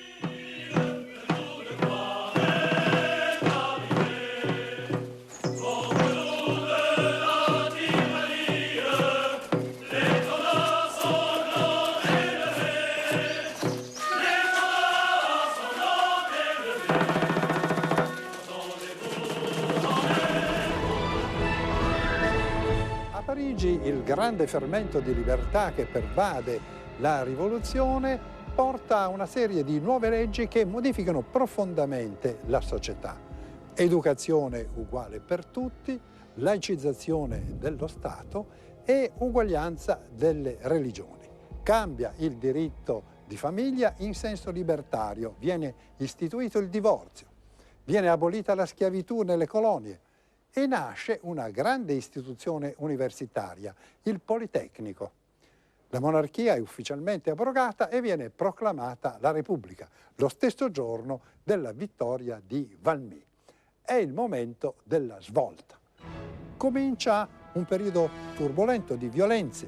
Si verificano assalti alle carceri per far giustizia sommaria degli aristocratici prigionieri e avvengono anche aggressioni per strada nei confronti di persone accusate di far parte del vecchio regime. Oh mio Dio, che succede? Non lo so! Aiuto! State calmi! Non guardare, Antoine! Morte i traditori! A morte i nobili! Viva la rivoluzione! È in questo clima che si apre il processo a Luigi XVI. La famiglia reale è stata trasferita alla prigione du Temple e il re attende ormai di essere giudicato da un tribunale rivoluzionario che non sarà certo tenero con lui. C'è un'atmosfera in tutto il paese di caccia ai traditori e all'Assemblea nazionale un giovane deputato, Saint-Just, che sarà insieme a Robespierre uno dei protagonisti del periodo del terrore, cerca di spiegare le ragioni per cui Luigi XVI deve essere condannato a morte. Il fatto che l'ex re Luigi Capeto rimanga in vita rappresenta motivo di coesione per i traditori, per i vigliacchi che tuttora si annidano in mezzo a noi e per il nemico alla frontiera che attende di schiacciarci. Cittadini, un re non è un uomo come gli altri. È una sorta di ribelle, un usurpatore dei diritti degli altri uomini. Cittadini, un re deve regnare o morire.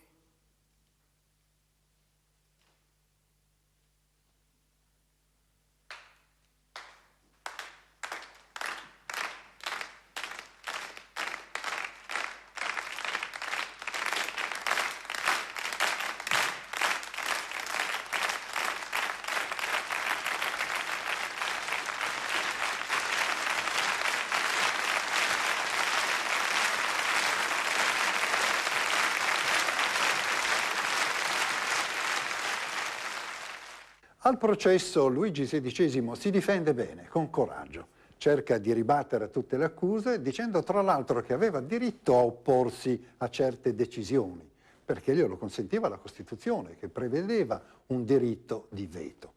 Soprattutto nega di aver mai scritto una lettera che mostrerebbe la sua complicità con Lafayette, il quale nel frattempo ha lasciato la Francia per unirsi alle truppe straniere. In merito alla lettera a cui accennate, io non l'ho mai vista. Non ne conosco nemmeno il contenuto. Eppure è di vostro pugno. Non ricordo assolutamente di averla scritta. Non è possibile. Ma come può mentire così? Alla fine, quando gli chiedono se ha qualcosa da aggiungere in sua difesa, con calma fa un'ultima dichiarazione. Questa potrebbe essere l'ultima volta che io mi rivolgo a voi. Io dichiaro in tutta onestà di non avere nulla sulla coscienza. Ma ciò che veramente mi addolora, più di ogni altra cosa, è l'accusa di aver versato il sangue dai miei sudditi. Anche se nessuno vorrà credermi, io ho amato il mio popolo. Ero così convinto di avergli dato abbastanza prove di questo mio amore che non mi sarei mai aspettato di dovermi difendere dalle tante e gravi accuse che mi sono state rivolte in questa sede.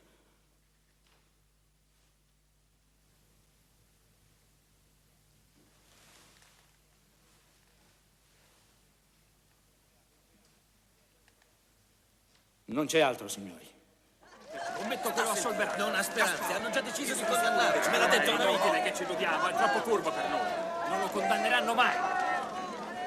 In realtà la sentenza è molto contrastata perché l'uccisione del re rappresenta non soltanto una decisione grave, ma può dare più forza ai nemici esterni della Francia. Quindi è un punto di non ritorno. La rivoluzione sa che ora dovrà sconfiggere l'Europa intera oppure soccombere.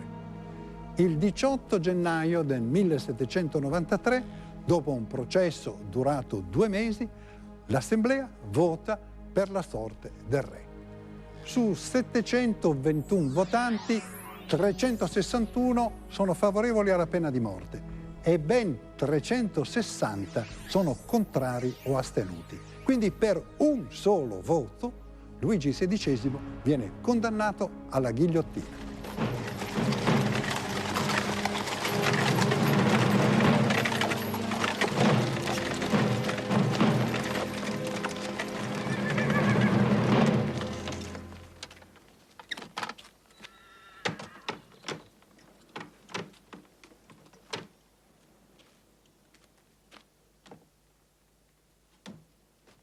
Cittadino, toglietevi il cappotto e anche la cravatta.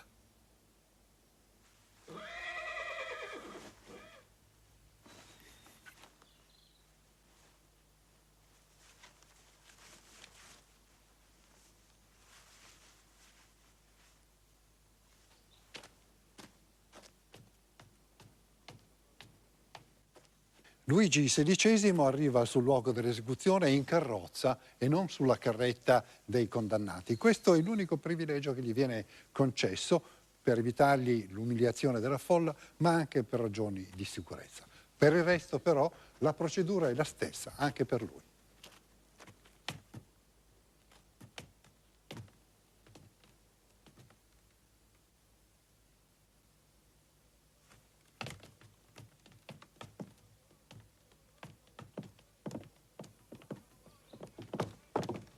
Io muoio innocente dei crimini dei quali sono stato accusato. Perdono coloro che sono stati colpevoli della mia morte e prego che la Francia non debba mai essere chiamata a rendere conto del sangue che state per versare.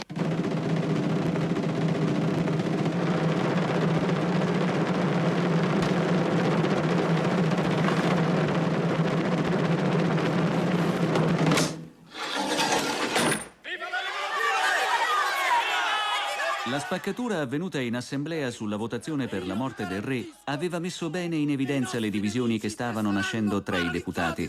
Si erano formati i primi embrioni dei partiti con posizioni che a volte si incrociavano. I vari gruppi avevano preso posto in diversi settori dell'aula, formando, sia pure in ordine sparso, quella suddivisione che molto più tardi verrà chiamata destra, sinistra, centro. Ho una proposta! I 2 gruppi principali erano quello dei montagnardi, che comprendeva i giacobini e l'ala meno radicale, i girondini, e quello dei moderati con i foglianti e i cordiglieri. In mezzo c'era un gruppo indistinto. Noi conosciamo i nostri... La capacità oratoria contava molto in queste assemblee.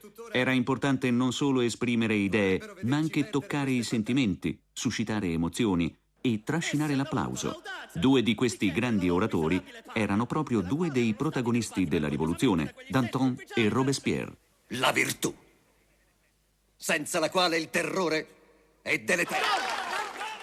Georges-Jacques Danton, grande tribuno dal fisico e dalla voce possente, allo scoppio della rivoluzione si schiera con i rappresentanti del Terzo Stato e appena trentenne diviene presidente del Club dei Cordiglieri. È fra i primi a ventilare l'ipotesi di istituire una repubblica. Maximilien Robespierre, anch'egli avvocato, rispettato come uomo virtuoso e incorruttibile, si è battuto con successo per la libertà di stampa, il suffragio universale e l'istruzione gratuita. Anche lui, appena 31enne, diventa presidente del Club dei Giacobini. Danton e Robespierre, durante tutti gli anni della rivoluzione, hanno intrecciato le loro passioni e anche le loro vite, prima come amici, alleati, poi come acerrimi nemici. Sono stati soprattutto loro sul proscenio della rivoluzione, ma nell'assemblea primeggiavano anche altri protagonisti, come Camille Desmoulins, molto amico di Danton, un giornalista che aveva acceso la miccia della rivoluzione con i suoi articoli. E poi personaggi come Marat, grande tribuno e trascinatore di folle con il suo famoso giornale L'Ami du Peuple, l'amico del popolo. O come Hébert del gruppo degli arrabbiati e Babeuf che preconizzava una forma di comunismo ugualitario. Babeuf teorizzava l'abolizione della proprietà privata, cosa che nessuno aveva mai proposto prima. La macchina giudiziaria intanto non si ferma.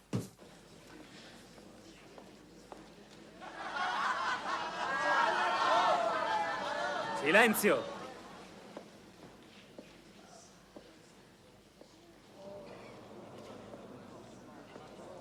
10 mesi dopo Luigi XVI, anche Maria Antonietta compare dinanzi al tribunale rivoluzionario. Mi chiamo Maria Antonietta d'Asburgo-Lorena, sono austriaca. Devo compiere 38 anni. Sono la vedova del re di Francia. Ho avuto i natali a Vienna. Il mio domicilio è... Al momento del mio arresto mi trovavo nell'aula dell'Assemblea nazionale. Cancelliere del tribunale, leggete l'atto di accusa. Anche nei suoi confronti le accuse sono molto pesanti. È ormai risaputo che come Messalina, Brunilde, Fredegonda e Caterina de' Medici, anch'esse conosciute come donne infami del passato, Maria Antonietta, vedova di Luigi Capeto, durante la sua lunga permanenza in Francia è stata un flagello e una vampira assetata del sangue del popolo francese. È noto altresì che ella ha avuto contatti politici con l'individuo che porta il nome di re di Boemia e di Ungheria. Ha intrattenuto una fitta corrispondenza segreta con potenze straniere in netto contrasto con gli interessi nazionali della Francia. Ha inviato milioni all'imperatore per aiutarlo a proseguire la guerra contro la Repubblica e che in combutta con i fratelli del defunto re ha dissanguato le finanze della Francia. Maria Antonietta cerca di difendersi, anche se sa che la sua sorte ormai è segnata. La Corte, ascoltato il verdetto unanime della giuria, condanna la suddetta Maria Antonietta degli Asburgo-Lorena, vedova di Luigi Capeto, alla pena di morte e ordina, su richiesta del pubblico ministero, che la presente sentenza venga eseguita nella piazza della Rivoluzione. È qui, in Place de la Concorde, l'antica Place de la Révolution, che la folla correva a vedere l'esecuzione. Ed è proprio qui che arriva il corteo che conduce Maria Antonietta alla ghigliottina.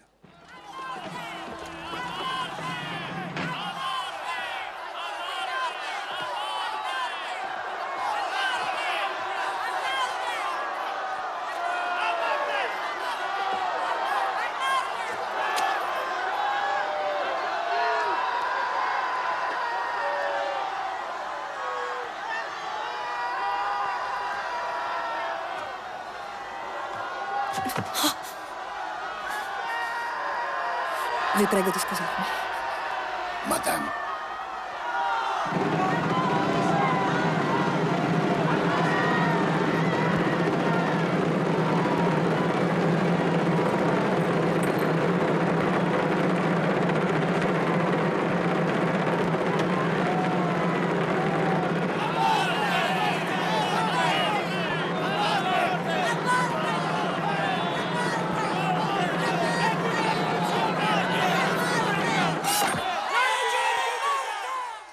La rivoluzione entra ora nella sua fase più drammatica, la lotta tra le varie fazioni sta degenerando e la violenza entra anche nella politica. Gli avversari si scontrano non soltanto più con le parole, ma con l'arresto e persino con l'eliminazione fisica.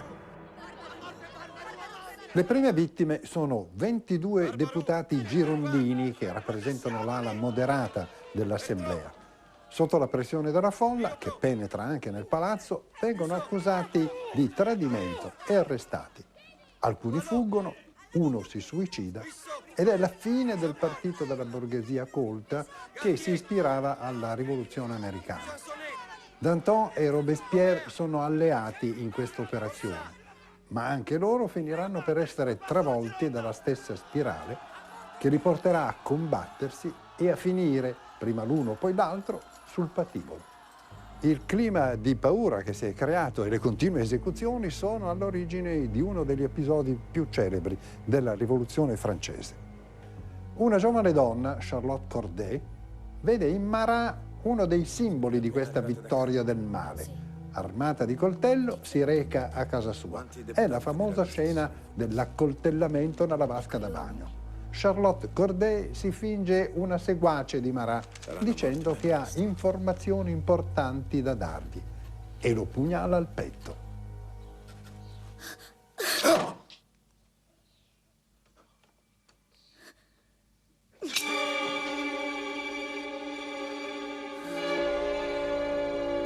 Questa scena è riprodotta al famoso Museo delle Cere di Parigi, il Musée Grelin. La cosa interessante è che la vasca è quella originale di Marat. Marat soffriva di una fastidiosa malattia della pelle e per alleviare il bruciore e il dolore si immergeva in questa specie di sacco a pelo di rame all'interno del quale c'era acqua calda mista a zolfo e qui lavorava e scriveva.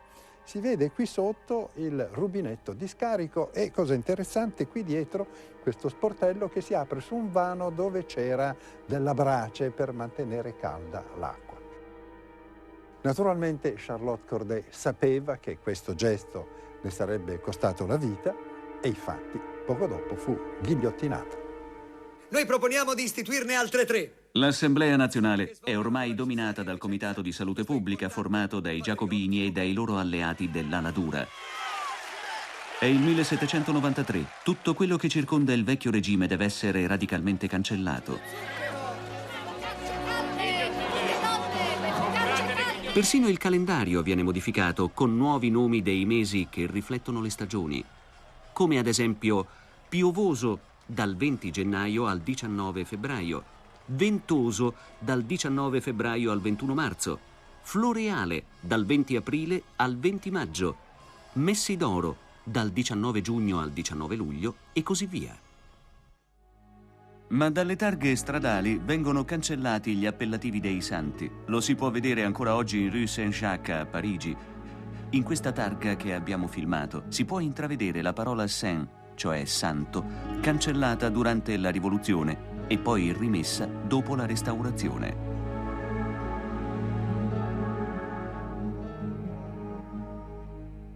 Ma il 1793 è soprattutto l'anno delle esecuzioni di massa.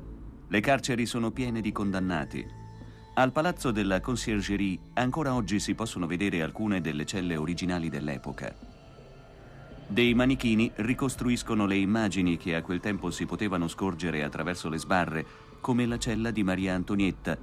Si conservano ancora i suoi oggetti personali, come la brocca dell'acqua e gli asciugamani. Ogni sera veniva letta la lista dei detenuti destinati all'esecuzione.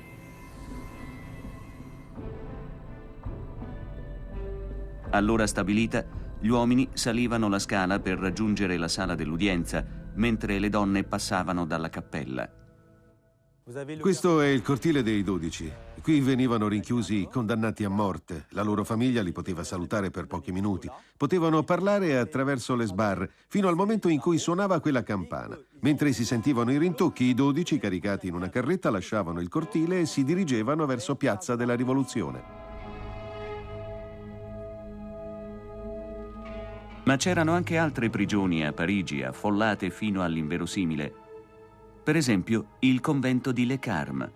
Qui, a partire dall'11 agosto 1792, vennero rinchiusi 160 prigionieri appartenenti al clero. Improvvisamente, il 2 settembre, una banda di rivoltosi invase il giardino dell'edificio dove i preti stavano passeggiando e fu un vero massacro. Al centro si vede ancora una colonna che segna il luogo dove cadde la prima vittima. Anche gli scalini consunti che portano in giardino sono rimasti al loro posto. Vi è stata aggiunta soltanto un'iscrizione: Hic ceciderunt.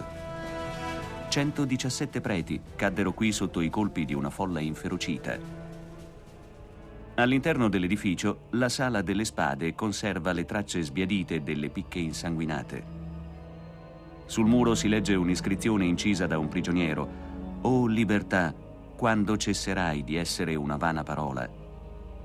La cripta all'interno della chiesa espone i resti delle vittime, cubicoli a grate con le ossa principali, i crani e le mascelle rotte. La ghigliottina lavorava senza sosta. Si pensa che le persone ghigliottinate siano state oltre 20.000. La cosa sorprendente è che soltanto un sesto dei condannati apparteneva all'aristocrazia o al clero. La maggior parte erano piccoli borghesi, operai e contadini. Il fatto è che tutti potevano essere giudicati sospetti. La psicosi della patria in pericolo, del tradimento, portò in quel periodo addirittura a 500.000 di persone denunciate. Una nuova legge, propugnata dal giovane Saint-Just, permetteva questa specie di persecuzione generalizzata. Perché con questa legge noi proponiamo che siano loro a dover dimostrare di essere innocenti. Tutti coloro che non riusciranno a produrre prove consistenti del loro impegno a favore della rivoluzione saranno immediatamente passibili di arresto. In conclusione, cittadini, che sia il terrore d'ora in poi all'ordine del giorno. Ed è effettivamente il terrore. C'erano già stati in passato assalti alle prigioni con esecuzioni sommarie. Ora chiunque rischia di essere portato davanti ai tribunali rivoluzionari moltiplicati per 4 e di dover dimostrare lui la sua innocenza. Metto ai voti la proposta di arresto per il cittadino Hébert. Obiezioni? Rovesciando un principio giuridico fondamentale, quello della presunzione di innocenza fino a prova contraria. Tutto questo si rivela però ben presto un boomerang.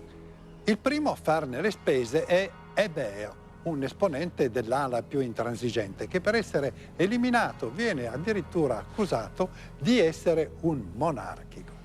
Ma ben presto lo stesso Danton, che ormai è in piena lotta con Robespierre, viene accusato di cospirazione, di corruzione, di essere in combutta con la nemica Inghilterra. Degli amici lo avvertono in tempo e gli consigliano di scappare, ma Danton non teme il giudizio del tribunale ed è convinto che riuscirà sul posto poi a ribaltare la situazione davanti ai giudici. Ed effettivamente la sua difesa è molto efficace e trascina persino gli applausi del pubblico. Georges Jacques Danton, nato ad Arcy, avvocato, deputato alla Convenzione Nazionale.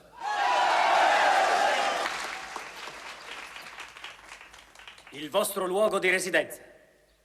Il mio luogo di residenza? C'è chi vorrebbe che una tomba lo diventasse presto.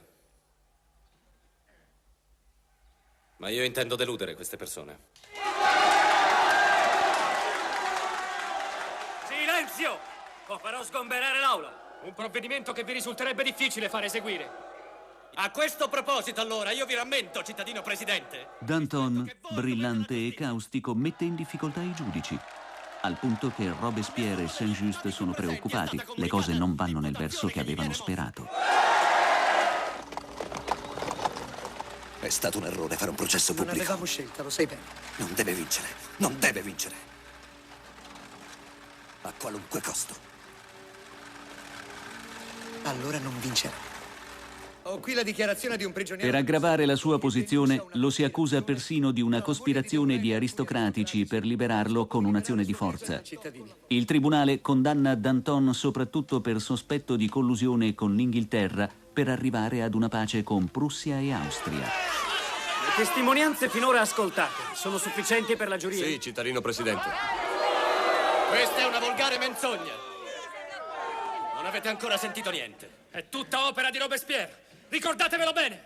C'è una forca da qualche parte che attende Robespierre. Guardie, portateli via. Vi ricordo, cittadino presidente, che la legge esige che la giuria pronunci il suo verdetto in presenza dell'accusato. Considerato l'indegno comportamento degli imputati, chiedo che la giuria si pronunci in loro assenza. La richiesta del pubblico ministero è accolta. Non ne avete il diritto! Non ne avete il diritto!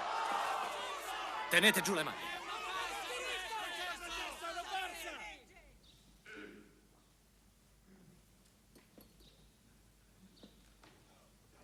Non ci sarebbe stata nessuna rivoluzione senza di me. Il 5 aprile 1794 Danton e il suo amico Desmoulins, lui pure condannato per le stesse ragioni, vengono portati al patibolo. Una grande folla è venuta ad assistere all'incredibile esecuzione di due dei padri della rivoluzione.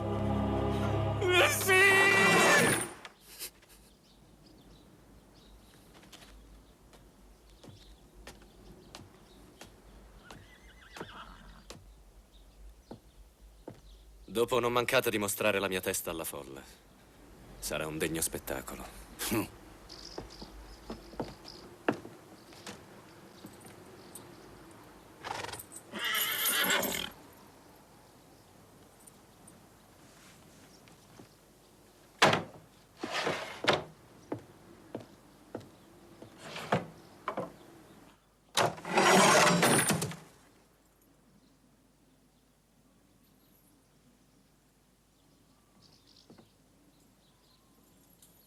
Ormai la rivoluzione divora i propri figli. Il regime di terrore instaurato da Robespierre e da Saint-Just lascia una lunga striscia di sangue. La lama decapita uomini e donne, aristocratici e plebei, colpevoli e innocenti. Nel corso della rivoluzione francese e in particolare nel periodo del terrore, 20.000 persone subirono questa sorte. Era inevitabile che a un certo punto questi eccessi si ritorcessero contro chi li aveva ordinati, anche perché nessuno si sentiva più al sicuro. Sono venuto qui oggi per denunciare una cospirazione. Un momento, cittadino Robespierre. I comitati devono essere epurati e i loro poteri riaffidati come un tempo alla Convenzione Nazionale. I nomi! Robespierre dà ormai l'impressione di essere chiuso in una sua visione quasi mistica della virtù, che ha nella pena capitale la sua purificazione. Ribadisco quanto appena affermato. Vogliamo i nomi. Di fronte a un'ostilità crescente dei suoi stessi alleati, parla un'ultima volta all'assemblea per placare gli animi e per denunciare altri complotti e cospirazioni. Questa volta però la reazione è violenta ed esasperata. Morte al tiranno! Morte al tiranno! Non avete il diritto! È il sangue di Danton che ti soffoca! Il sangue di Danton! Da questa parte non passerai! Non ti lascerò infamare la memoria di cittadini che hai fatto giustiziare, Robespierre! Siete tutti falli! No, lasciami! Lasciami! Silenzio! Silenzio! Silenzio! Chiedo ufficialmente un decreto di incriminazione nei confronti di Robespierre! Silenzio! Metto il decreto di Vadier ai voti. Chiunque sia favorevole, per favore alzi la mano.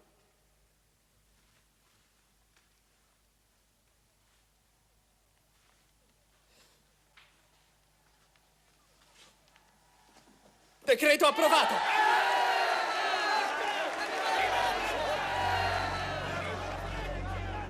Professor Villari, tra i personaggi della rivoluzione francese, Robespierre è quello che fa la parte, diciamo, meno bella, la parte del sanguinario, del direi Savonarola laico, che cerca di comunque condannare tutto e tutti, portando alla ghigliottina tantissime persone. In realtà lei vorrebbe aggiungere qualche luce a questo quadro così fosco. Sì, perché non è giusto identificare Robespierre con le pagine più insanguinate di questa rivoluzione. La rivoluzione è stata dura, ma Robespierre voleva interpretare i valori più alti di questo grande evento di cui lui era testimone e protagonista, e valori morali, valori di rigenerazione della società, valori, diciamo, di giustizia e anche un principio di lotta contro la corruzione, di Mani pulite, insomma. Sì, praticamente c'era questa volontà di far pulizia. E sa, questi personaggi così a un certo punto non sono più amati. E Robespierre ha pagato questo. Lei mi diceva però che Robespierre è rimasto per lungo tempo assente dalla scena della rivoluzione a causa di sue crisi depressive che lo portavano a rinchiudersi su se stesso. Guardi, Robespierre viene considerato un po' un enigma da gran parte degli storici della rivoluzione francese, anche perché per lunghi mesi, appunto, lui come presidente del Comitato di Salute Pubblica fu, diciamo, il meno responsabile, perché rimase chiuso in casa per mesi per depressione nervosa. Quindi forse Saint-Just è quello che ha più operato sul terreno. Forse sì, però Robespierre è l'emblema del... Ma mancano le carte. Furono distrutte subito dopo l'arresto dai familiari e dagli amici, e quindi non sappiamo quasi nulla poi alla fine del privato Robespierre. E tra l'altro c'è una cosa curiosa, che esiste in Francia oggi un'associazione degli amici di Robespierre che cerca proprio di riabilitarne la memoria. Vediamo.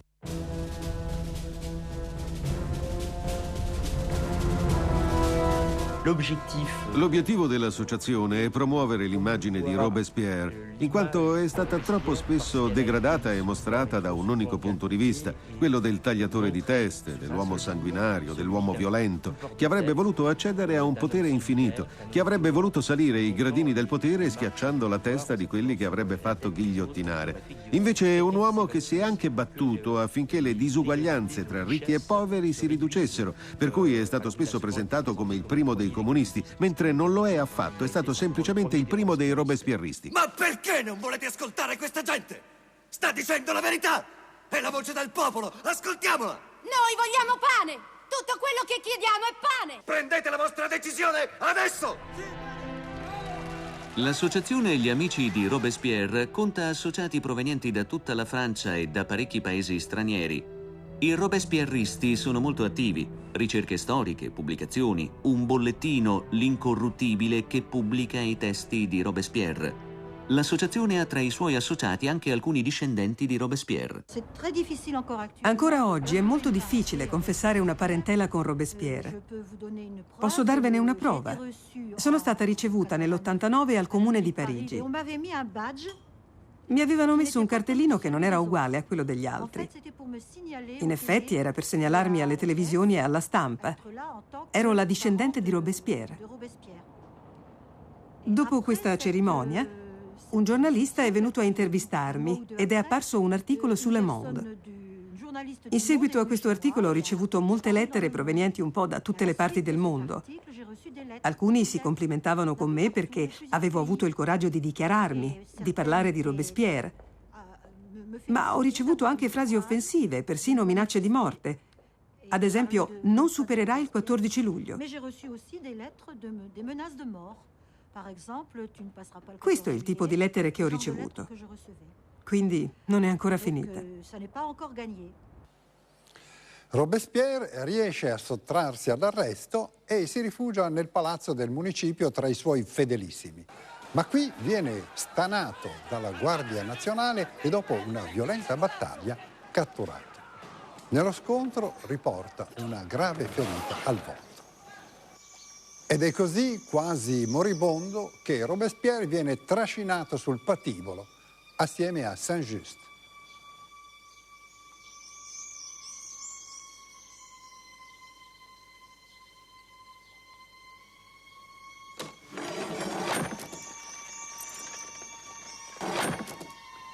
Altre 106 persone verranno ghigliottinate in quei giorni e con loro cadranno le teste pensanti di un anno di terrore.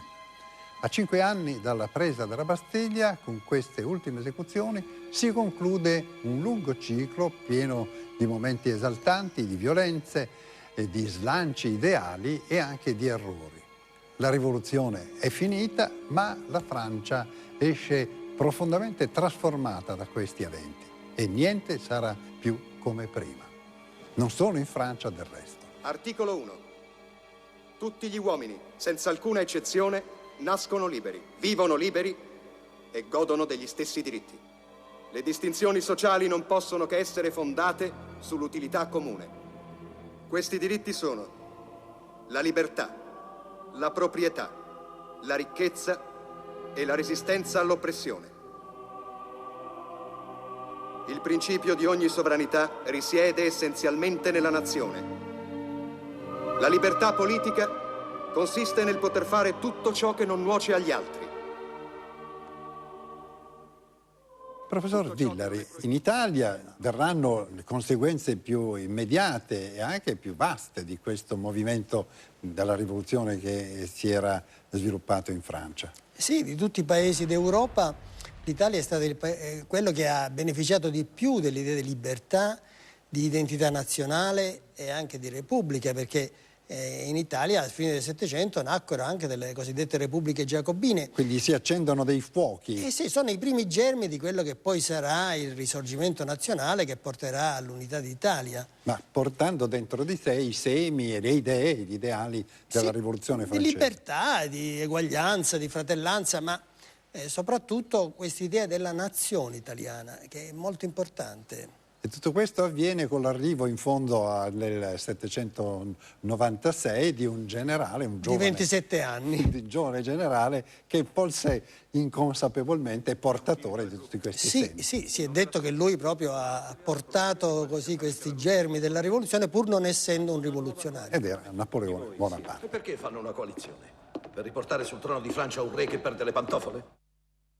Mentre gli ultimi fuochi della rivoluzione si stanno spegnendo, si delinea quindi l'ombra di quel giovane, brillante generale che sta conducendo le armate francesi di vittoria in vittoria contro le coalizioni straniere, ed è Napoleone Bonaparte. Ed è proprio sulle spalle di quelle armate e del loro generale che tra l'altro poi diventerà imperatore, quindi in un modo che mai i padri della rivoluzione avrebbero immaginato, che le idee dell'89 viaggeranno in tutta Europa. L'onda lunga prima o poi arriverà ovunque, non soltanto in Italia, trasportando quei valori e quei cambiamenti che già stavano maturando, ma che il fiammifero della rivoluzione francese aveva contribuito ad accendere.